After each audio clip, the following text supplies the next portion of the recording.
ভাল পাইছিলোঁ বাবেই পৃথিৱীৰ সকলো বস্তুকে ভাল পাবলৈ শিকিছিলোঁ।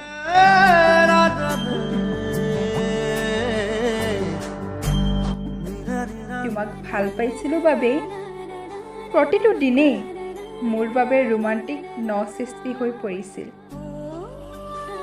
হয়তো তোমাক ভাল পাইছিলোঁ বাবেই নিজকে মই সলনি কৰিবলৈ শিকিছিলোঁ।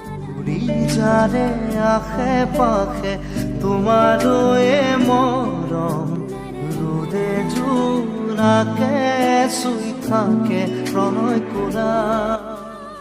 কিন্তু জীৱনৰ এই প্ৰেম ভাল পোৱা সঁচা মনেৰে হয় যদিও খুব ভুল মানুহৰ লগতহে হয়, যিজনে নুবুজে সঁচা প্ৰেমৰ অৰ্থ কি।